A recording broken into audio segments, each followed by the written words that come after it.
Yeah, you've got Anchored In around the corner, a nice bar if you're trying to play some pool and hang out. Good food too.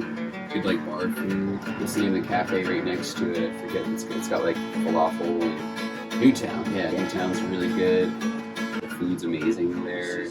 Yeah, this area is awesome. There's so much to do. The deli, like 2 blocks down on Bushwick, they sell like guitar strings and drumsticks for here, so they've been here for a really long time, so I always try to support them. I always like buy snacks there and guitar strings because it's cool that they do that. Danny's Pizza, real good by the subway. I can hit you from across the table. The same rock, the same rock. I'm Zach Ellis from Dead Tooth. I grew up in Warwick, New York. It's like an hour and a half northwest of the city. Yeah, I used to, when I was in high school, me and like a real tight group of friends, we were all into skateboarding. We would skateboard all the time. I feel like music and skateboarding kind of goes hand in hand. We'd always listen to like classic rock, like Led Zeppelin and Black Sabbath while we skateboarded, and started getting into like post-punk stuff, like Fugazi and At the Drive-In, and we would always just like listen to that music while we skateboarded. And then I feel like the next logical step when you're a skateboarder, when you like start getting a little older, is just to start playing music, because it's a very like in the moment art form like skateboarding, but way less in the line physically. You can get guys hurt. You can get hurt in music, but. Who is the musician you were the most influenced by?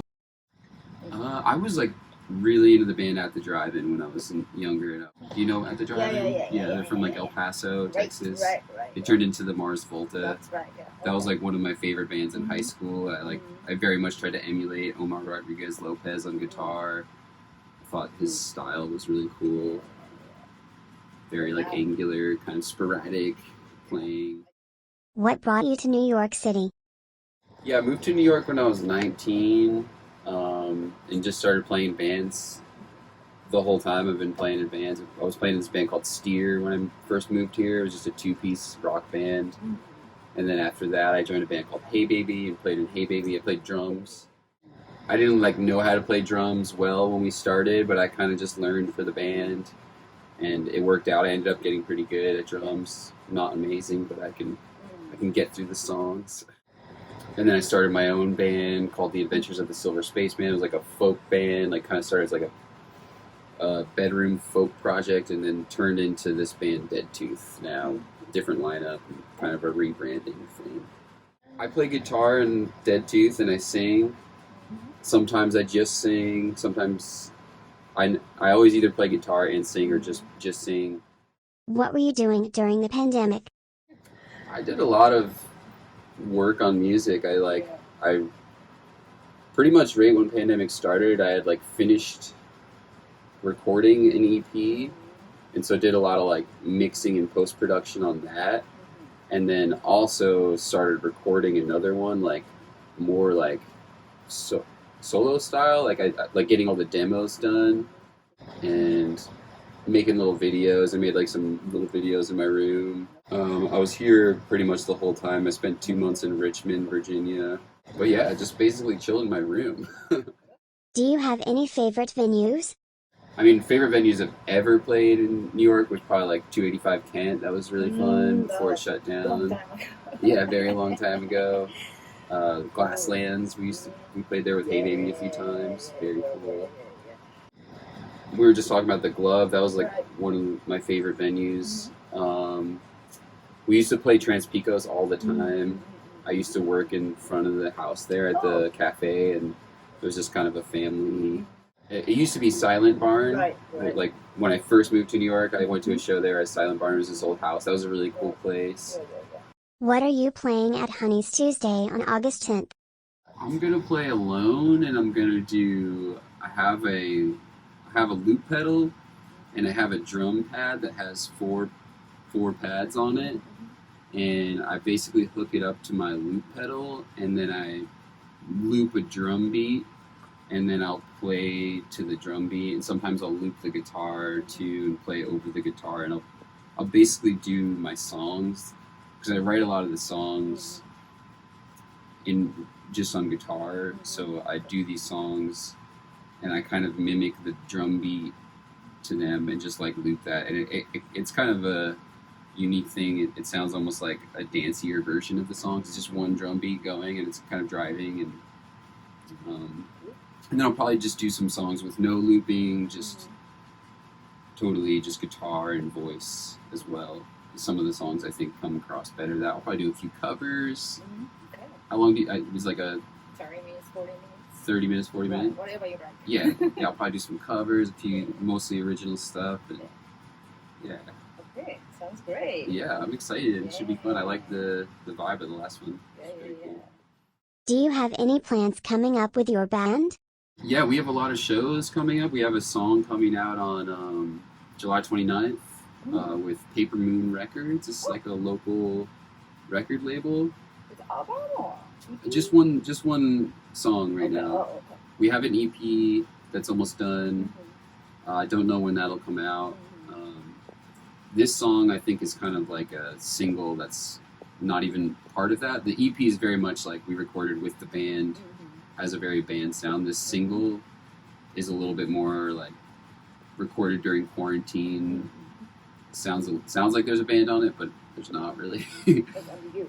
Yeah. And it's just like a kind of a different production style. So we kind of produced it almost like a pop song. So it's going to be like separate from the EP, I believe, for now anyway. And we'll kind of decide that when the EP comes out if we're going to put it on there. But for now, it's kind of a separate release with Paper Moon. And we have a music video that we finished that's going to come out with that as well. Next show is this Friday at the Nest. I'm doing a solo thing similar to what I'll be doing at Honey's, but in Park Slope, or near Prospect Park. That's a Bands Do BK thing, which is a really cool local publication run by Sam Sumter. I have a few, so August 6th as well, I'm doing like a rooftop show, and that's with like a very unique lineup of the band. It's like, normally we're guitar, bass, drums, but that show we're going to be guitar, saxophone / iwi. My friend John Sinesco is going to play. You know what iwi is? It's like this, like a synth that you blow into, like it's powered by breath, and but you can get really cool synthesizer sounds out of it. And he's like an incredible saxophone player, so he's got really good breath control. So he basically plays like a synth with like his breath. And then he also, some of the songs he's going to do saxophone. We're going to call that Dead Tooth Poolside because he goes by Poolside Jazz for Lovers. That's cool. So it's going to be a much different setup than usual. And then after that we have the show with you at Honey's on the 10th. And then after that, nothing till August 19th, and we're playing with Hey Baby and Shark Swimmer at the Broadway. Okay, I'm going to play an old song called Liars.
Shamrocks, desert stars only shine for the landlocked. She took me